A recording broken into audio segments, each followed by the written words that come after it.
ओम नमो भगवते वासुदेवाय। सच्चिदानंद रूपाय विश्वोत्पत्त्यादि हेतवे तापत्रय विनाशाय श्री कृष्णाय वयं नुमः।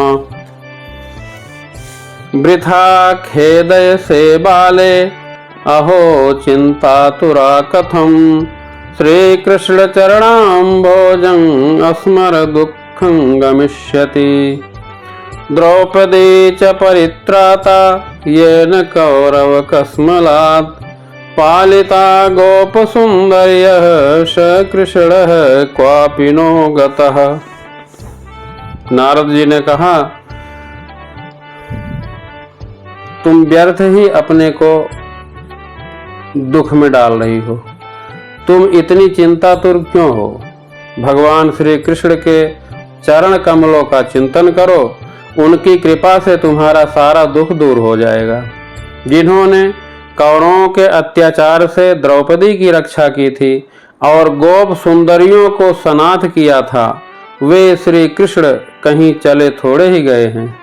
फिर तुम तो भक्ति हो और सदा उन्हें प्राणों से भी प्यारी हो। तुम्हारे बुलाने पर तो भगवान नीचों के घरों में भी चले जाते हैं। सत्य, त्रेता और द्वापर, इन 3 युगों में ज्ञान और वैराग्य मुक्ति के साधन थे, किंतु कलयुग में तो केवल भक्ति ही मोक्ष की प्राप्ति कराने वाली है। यह सोचकर ही परमानंद चिन्मूर्ति ज्ञान स्वरूप श्री हरि ने अपने सत्स्वरूप से तुम्हें रचा है। तुम साक्षात श्री कृष्णचंद्र की प्रिया और परम सुंदरी हो। एक बार जब तुमने हाथ जोड़कर पूछा था कि मैं क्या करूं, तब भगवान ने तुम्हें यही आज्ञा दी थी कि मेरे भक्तों का पोषण करो। तुमने भगवान की वह आज्ञा स्वीकार कर ली। इससे तुम पर श्री हरि बहुत प्रसन्न हुए और तुम्हारी सेवा करने के लिए मुक्ति को तुम्हें दासी के रूप में दे दिया और इन ज्ञान वैराग्य को पुत्रों के रूप में। तुम अपने साक्षात स्वरूप से वैकुंठ धाम में ही भक्तों का पोषण करती हो। भूलोक में तो तुमने उनकी पुष्टि के लिए केवल छाया रूप धारण कर रखा है। तब तुम मुक्ति, ज्ञान और वैराग्य को साथ लिए पृथ्वी लोक पर आई और सतयुग से द्वापर पर्यंत बड़े आनंद से रहीं।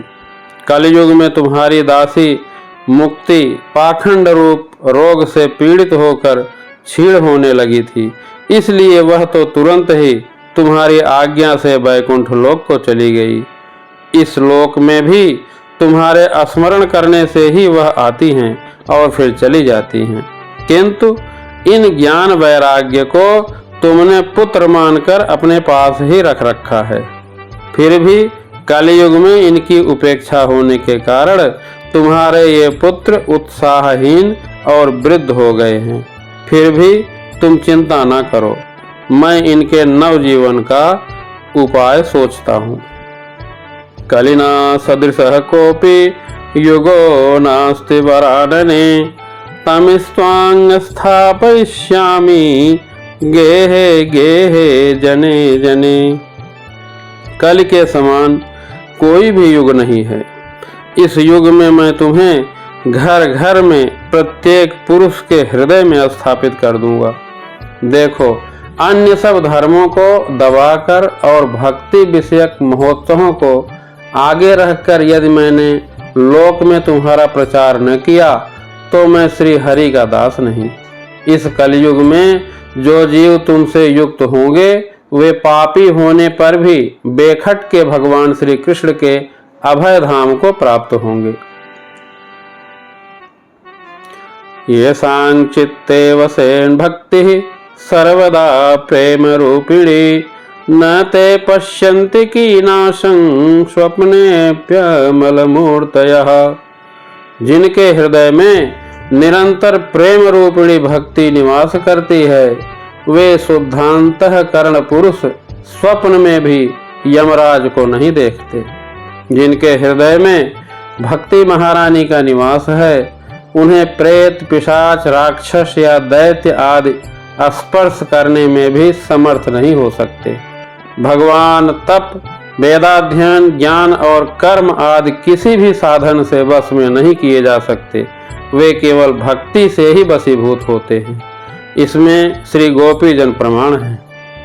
मनुष्यों का सहस्त्रों जन्म के पुण्य प्रताप से भक्ति में अनुराग होता है। कलयुग में केवल भक्ति ही सार है। भक्ति से तो साक्षात श्री कृष्ण भगवान सामने उपस्थित हो जाते हैं। जो लोग भक्ति से द्रोह करते हैं वे तीनों लोकों में दुख ही पाते हैं। पूर्व काल में भक्त का तिरस्कार करने वाले दुर्वासा ऋषि को बहुत बड़ा कष्ट उठाना पड़ा था। व्रत, तीर्थ, योग, यज्ञ और ज्ञान चर्चा आदि बहुत से साधनों की कोई आवश्यकता नहीं है, एकमात्र भक्ति ही मुक्ति देने वाली है। सूत जी कहते हैं, भक्ति के ये वचन सुनकर नारद जी को बड़ी करुणा आई और वे उन्हें हाथ से हिला डुलाकर जगाने लगे। फिर उनके कान के पास मुंह लगाकर जोर से कहा, ओ ज्ञान जल्दी जग पड़ो, ओ वैराग्य जल्दी जग पड़ो। फिर उन्होंने वेद ध्वन, वेदांत घोष और बार बार गीता पाठ करके उन्हें जगाया। इससे वे जैसे तैसे बहुत जोर लगाकर उठे, किंतु आलस्य के कारण वे दोनों जम्हाई लेते रहे, नेत्र उघाड़ कर देख भी नहीं सके। उनके बाल बगलों की तरह सफेद हो गए थे। उनके अंग प्रायः सूखे काठ के समान निस्तेज और कठोर हो गए थे। इस प्रकार भूख प्यास के मारे अत्यंत दुर्बल होने के कारण उन्हें फिर सोते देख नारद जी को बड़ी चिंता हुई और वे सोचने लगे, अब मुझे क्या करना चाहिए। इनकी यह नींद और इससे भी बढ़कर इनकी वृद्धावस्था कैसे दूर हो। सौनक जी इस प्रकार चिंता करते करते वे भगवान का स्मरण करने लगे। उसी समय आकाशवाणी हुई कि मुने खेद मत करो, तुम्हारा यह उद्योग निस्संदेह सफल होगा।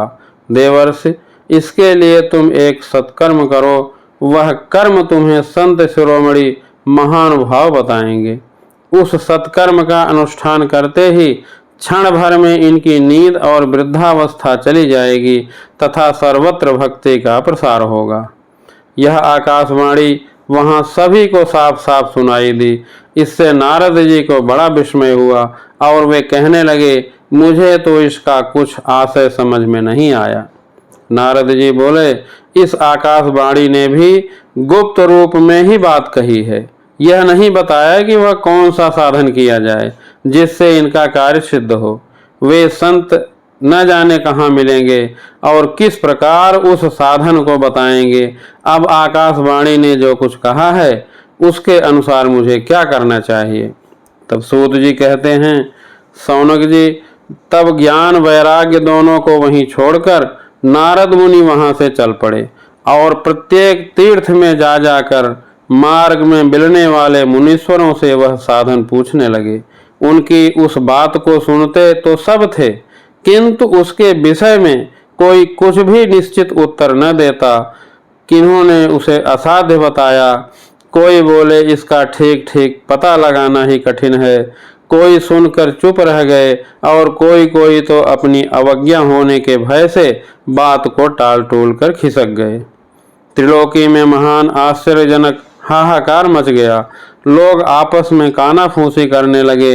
भाई, जब वेद ध्वनि, वेदांत घोष और बार बार गीता पाठ सुनाने पर भी भक्ति, ज्ञान और वैराग्य ये तीनों नहीं जगाए जा सके, तब और कोई उपाय नहीं है। स्वयं योगीराज नारद को भी जिसका ज्ञान नहीं है उसे दूसरे संसारी लोग कैसे बता सकते हैं।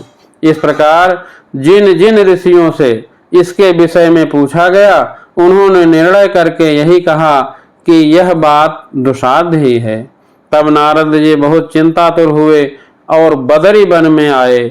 ज्ञान वैराग्य को जगाने के लिए वहां उन्होंने यह निश्चय किया कि मैं तप करूंगा। इसी समय उन्हें अपने सामने करोड़ों सूर्यों के समान तेजस्वी सनकादि मुनि दिखाई दिए। उन्हें देखकर वे मुनि श्रेष्ठ कहने लगे। नारद जी ने कहा, महात्माओं, इस समय बड़े भाग्य से मेरा आप लोगों के साथ समागम हुआ है। आप मुझ पर कृपा करके शीघ्र ही वह साधन बताइए।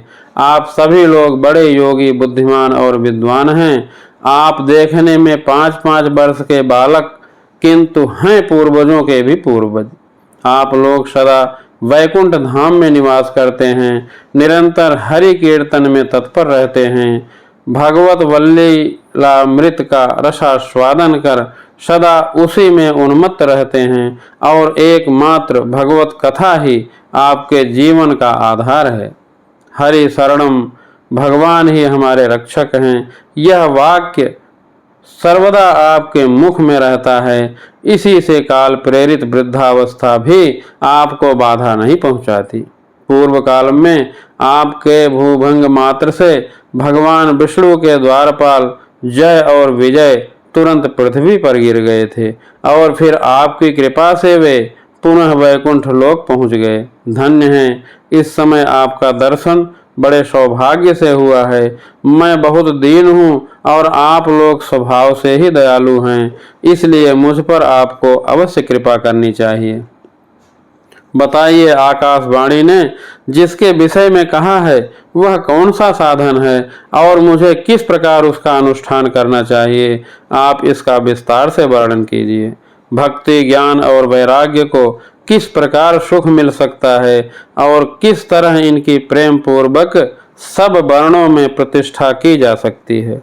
सनकादि ने कहा, देवर से आप चिंता न करें, मन में प्रसन्न हो, उनके उद्धार का एक सरल उपाय ही विद्यमान है। आप धन्य हैं नारद जी, आप विरक्तों के शिरोमणि हैं, श्री कृष्ण दासों के शाश्वत पथ प्रदर्शक एवं भक्ति योग के भास्कर हैं।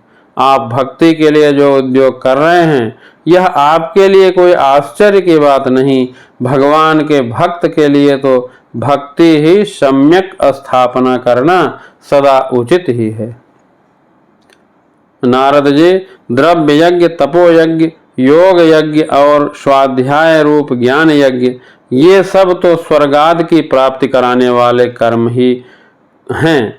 पंडितों ने ज्ञान यज्ञ को ही सत्कर्म का सूचक माना है।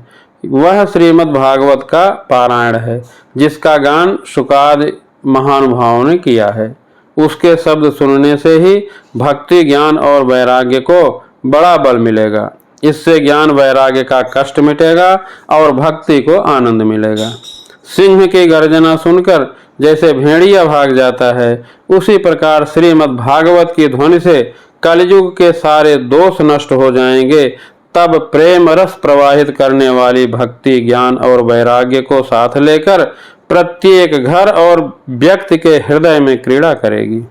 नारद जी ने कहा, मैंने वेद वेदांत की ध्वनि और गीता पाठ करके उन्हें बहुत जगाया, किंतु फिर भी भक्ति, ज्ञान और वैराग्य ये तीनों नहीं जगे। ऐसी स्थिति में श्रीमद् भागवत सुनाने से वे कैसे जगेंगे? क्योंकि उस कथा के प्रत्येक श्लोक और प्रत्येक पद में भी वेदों का ही तो सारांश है। आप लोग शरणागत भक्त वत्सल हैं तथा आपका दर्शन कभी व्यर्थ नहीं होता, इसलिए मेरा यह संदेह दूर कीजिए, इस कार्य में विलंब न कीजिए। सनकादि ने कहा, श्रीमद् भागवत की कथा वेद और उपनिषदों के सार से बनी है, इसलिए उनसे अलग उनकी फल रूपा होने के कारण वह बड़ी उत्तम जान पड़ती है। जिस प्रकार रस वृक्ष की जड़ से लेकर शाखा पर्यंत रहता है, किंतु इस स्थिति में उसका आस्वादन नहीं किया जा सकता, वही जब अलग होकर फल के रूप में आ जाता है, तब संसार में सभी को प्रिय लगने लगता है। दूध में घी रहता है, किंतु उस समय उसका अलग स्वाद नहीं मिलता। वही जब उससे अलग हो जाता है, तब देवताओं के लिए भी स्वादवर्धक हो जाता है। खांड ईख के ओर छोर और बीच में भी व्याप्त रहती है, तथापि अलग होने पर उसकी कुछ और ही मिठास होती है। ऐसी ही यह भागवत की कथा है। यह भागवत पुराण वेदों के समान है। श्री व्यासदेव ने इसे भक्ति, ज्ञान और वैराग्य की स्थापना के लिए प्रकाशित किया है। पूर्व काल में जिस वेद वेदांत के पारगामी और गीता की भी रचना करने वाले भगवान व्यासदेव खिन्न होकर अज्ञान समुद्र में गोते खा रहे थे, उस समय आपने ही उन्हें 4 श्लोक में इसका उपदेश किया था। उसे सुनते ही उनकी सारी चिंता दूर हो गई थी। फिर इसमें आपको आश्चर्य क्यों हो रहा है जो आप हमसे प्रश्न कर रहे हैं? आपको उन्हें शोक और दुख का विनाश करने वाला श्रीमद् भागवत पुराण ही सुनाना चाहिए। नारद जी ने कहा, महानुभावों, आपका दर्शन जीव के संपूर्ण पापों को तत्काल नष्ट कर देता है और जो संसार दुख रूप दावा नल से तपे हुए हैं उन पर शीघ्र ही शांत की वर्षा करता है। आप निरंतर शेष जी के सहस्त्र मुखों से गाए हुए भगवत कथामृत का ही पान करते रहते हैं।